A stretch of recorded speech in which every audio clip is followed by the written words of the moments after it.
Hello! Welcome to Tiger Tone IGTV. I just got told to be more engaging, can you tell? Yeah. I'm now hyper. I was very tired. I'm not anymore. I'm really hot now. Right, okay. I'm Natalie from Tiger Tone. This is Claire. I will explain what Claire does and why she's here. My Splits in 90 Days program is now available. When we're doing that program, we're focusing on leg muscles. I have brought Claire in because Claire is a kinesiologist. What is a kinesiologist? We're going to ask her in a second. She's going to tell us about kinesiology. She's going to tell us about those muscles that relate to my program and just talk to us, educate us about everything we need to know. Well, not everything, because this is a very short video, but she's going to do her best. Okay, so Claire, from Balanced Wellness, what is a kinesiology? That's such a good question. Thank you, Nat. Yes, I'm Claire Snowden-Darling from Balanced Wellness and the College of Functional Kinesiology. In a nutshell, in a snippet, kinesiology was discovered in the 1960s by a chiropractor called Dr. Goodhart, and he discovered that there are 42 muscles in the body that connect via the nervous system to organs. So a kinesiologist, we often get people coming in with symptoms, so say they've got like irritable bowel syndrome, or they've got really bad period pains, or they've got migraines, and we are then looking at, you know, where could in the body, in the organs, could those conditions sit? So like irritable bowel syndrome, we'd be looking at small intestine, and then which muscles are connected to the small intestine. So we actually have a very handy list in our textbooks that tell us which muscles those are. And so you're obviously coming at this from the other perspective that, you know, with the physical training and the splits work, you're actually looking at when people have a tightness or an inability to strengthen a muscle.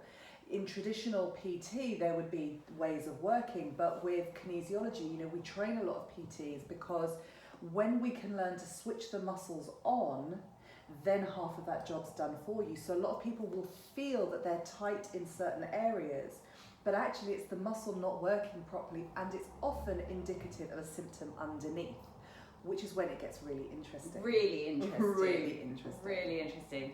Oh, I love these case studies. So, shall we dive into what muscles that I want you to talk about? Yeah. Okay, first of all, hamstrings, obvious. Yeah, hamstrings, absolutely. So commonly hamstrings become tight because people have, so the hamstrings are connected to the large intestine. So one of the first questions that I would be asking, which I know you wouldn't be asking, is how are your bowel movements?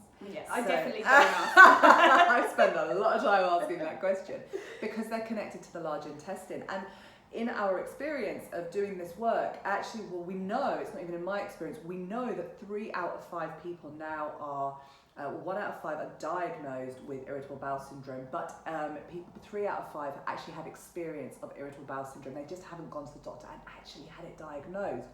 So that means that people are talking about sort of loose bowels or constipation or bloating or wind. And so when people have got this tightness in the hamstrings, one of the first things to look at is always, okay, well, what's going on in my bowel movements?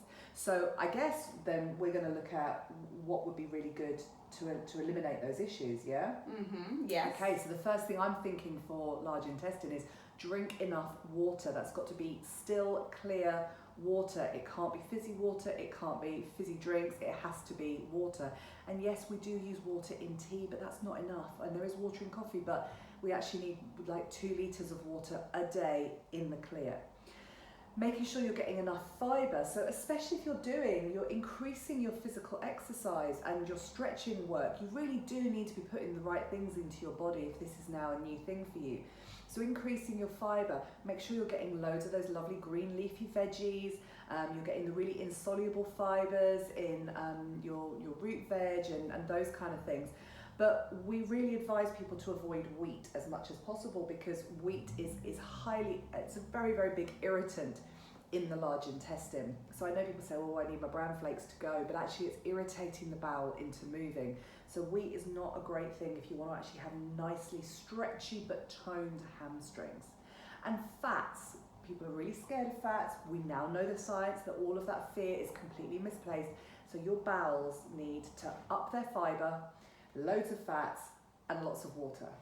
And I'm sorry if I'm jumping ahead to something you might be covering later, but a high carbohydrate diet is not good for general flexibility, is it? No, really not, because as soon as we eat too many carbohydrates, our body produces insulin. And in response to insulin, when our blood sugars spike, as soon as our blood sugar levels then drop, we produce cortisol, which is a stress hormone. And as soon as we're in any kind of stress situation, which would be that, our body then goes into inflammation. So you can imagine inflammation, everything's going to get tight and restrictive. It's not going to be nicely, toned but stretchy and working.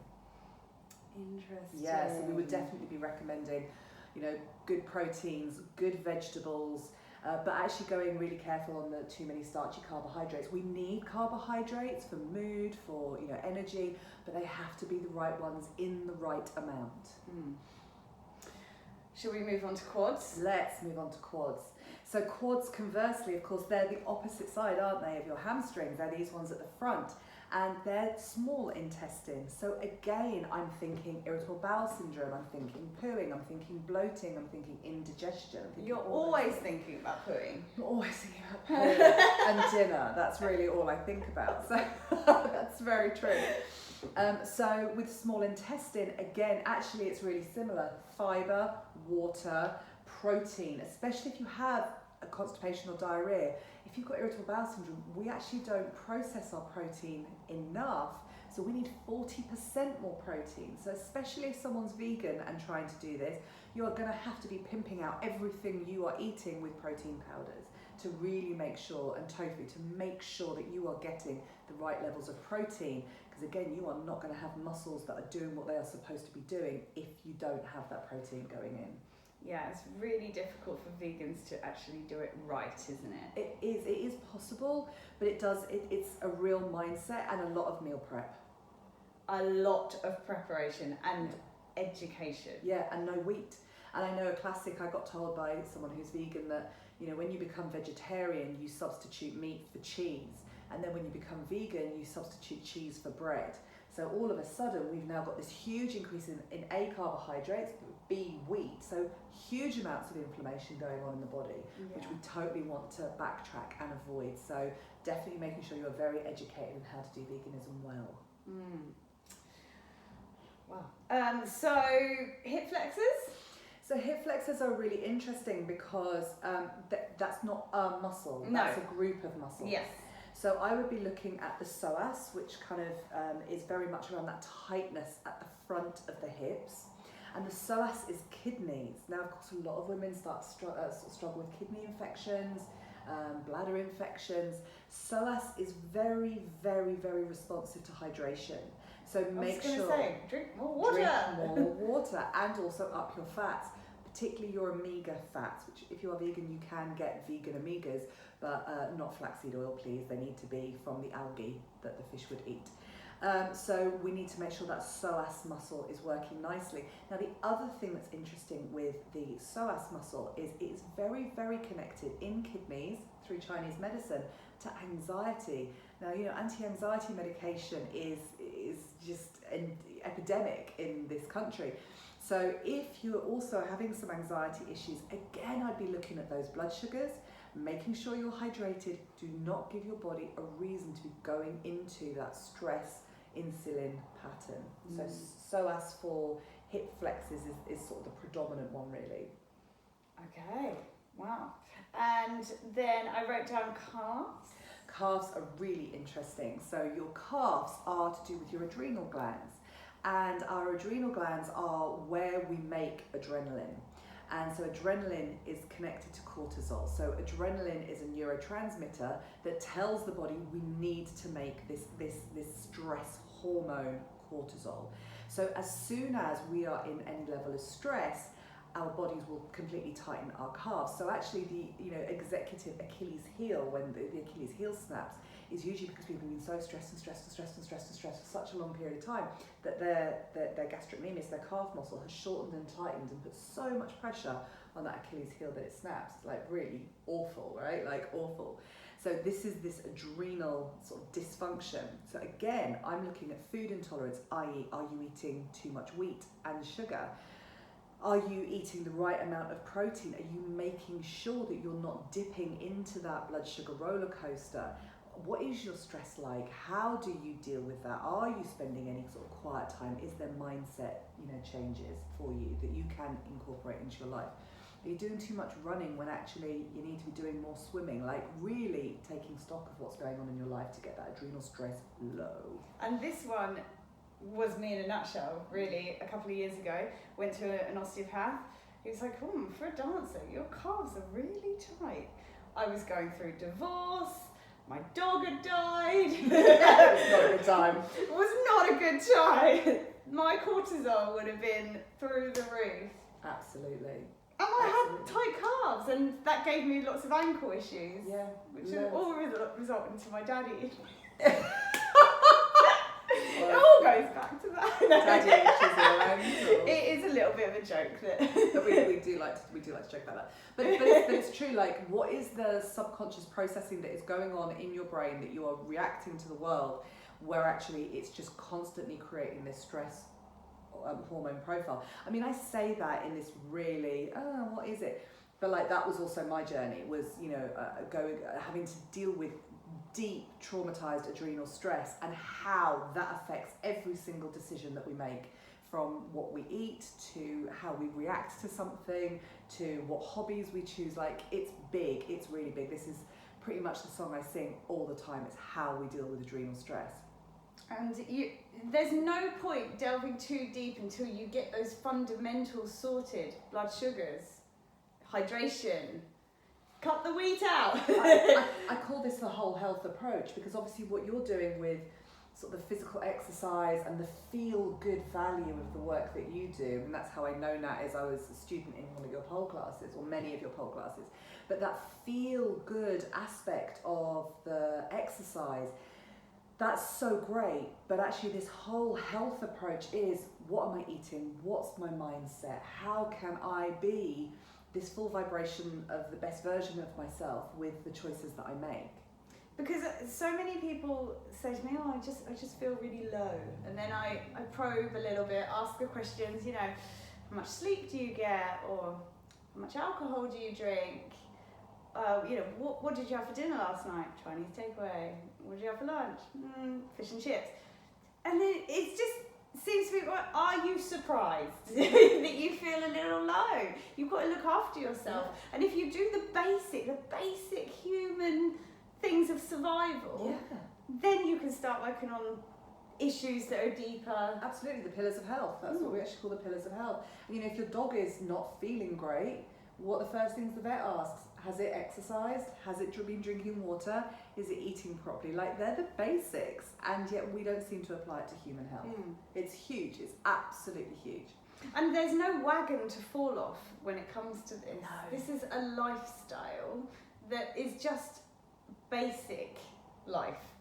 Yeah, it is. Drink water, Yeah. eat vegetables, sleep. There are days exercise. where it doesn't happen so well. Yeah. But then you just pick it up the next day and carry on. Yeah.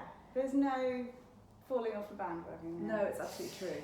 I did want to cover hypermobility because it blows my mind the amount of people that I come across in my lessons that are not aware of their hypermobility, for a start. I can see it and I go, have you been to see anyone about that? They're like, what? They had no idea. So I can see it a mile off. But then there's also people that initially, when they contact me, they're like, I've got hypermobility in this joint and this joint. Can I still come to your classes?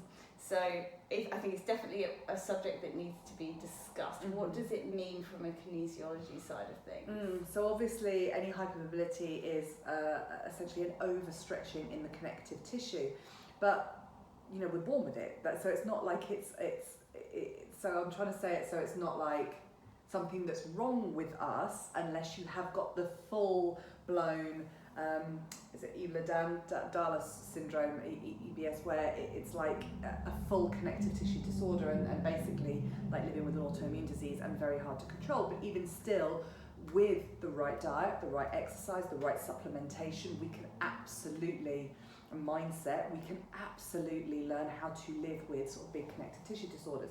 But basic hypermobility, being someone with that, it's actually a very interesting one, because with hypermobility, especially when you're wanting to do the splits, that seems like such a useful thing depending on where your hypermobility is.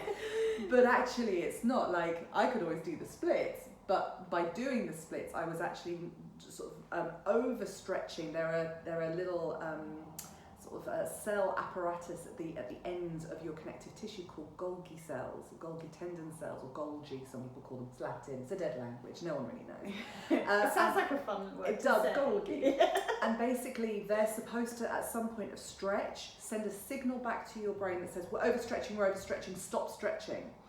And what happens with hypermobility is that doesn't happen. So we actually do work in kinesiology to get the Golgi tendon cells firing more quickly and reinstating those communications. But what we can actually do from the perspective of nutritional support, muscle tone and tension is created by two different minerals.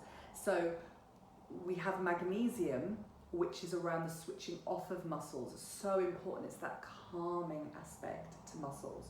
And we have manganese, which is about muscle tone. So a lot of women will know about manganese and won't know they know about it, because if you're sort of 36 weeks plus pregnant, the recommendations are to drink red raspberry tea. And that's because what we're trying to do there is make your connective tissues a little bit more relaxed, so that when you have your baby, it's not horrendous. However, when we've got hypermobility, the red raspberry tea will also help connect. They'll basically help you relax or help the tone sort of take place. So red raspberry is lovely as a nutritional supplement. Don't take it if you're pregnant before 36 weeks, please. But magnesium, everyone needs magnesium. Everyone needs magnesium. Everyone needs There magnesium. is no woman out there that is currently getting enough. No. And magnesium comes in lots of different forms. So magnesium citrate for constipation, magnesium glycinate.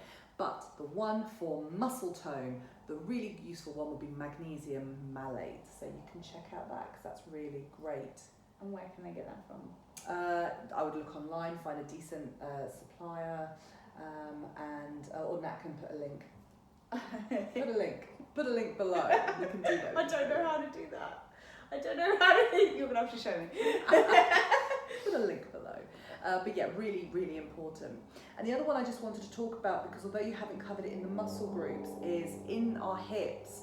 So the glute muscles, all of our glute muscles, and the stabilizing muscles in the hips, which are really important when we're doing the splits.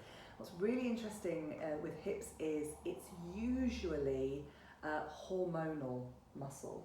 So particularly the female hormones, estrogen, progesterone. So imbalance is there. So if you've got really tight hips and you're struggling with hip opening, not just sort of hip flexor areas, I'd be saying then I would be looking at sort of period issues, PCOS, endometriosis, fertility issues. This is all sort of saying that there could be an imbalance there. So again, magnesium, no wheat, drink water. It's like these are the basics. So obviously you can supplement magnesium, as we should, but what are the foods that have high magnesium? Great question.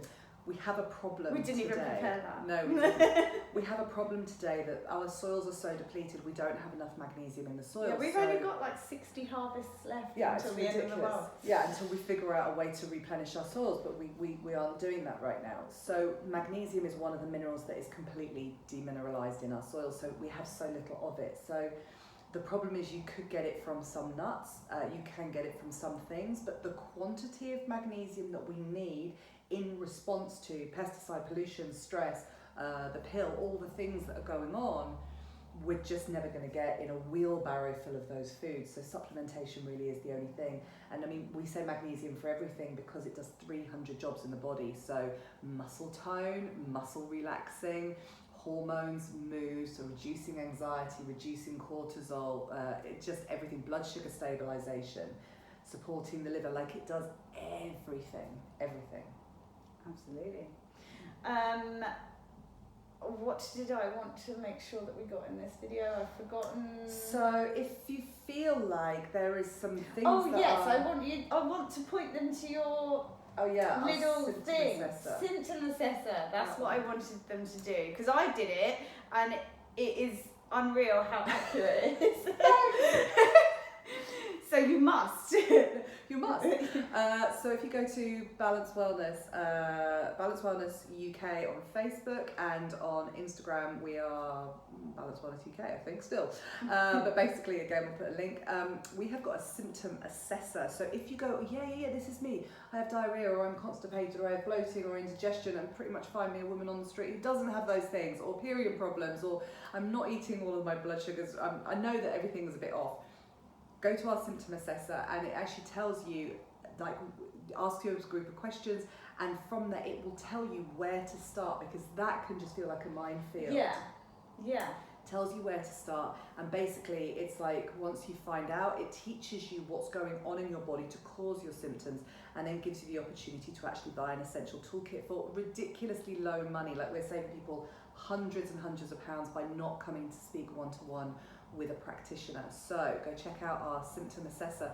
And if this seems interesting to you, if you are a therapist or a PT, or you are just generally interested in the body, we teach all of this under the College of Functional Kinesiology. So again, just check us out on Facebook, and we have links, or Instagram, we have links to everything that we do.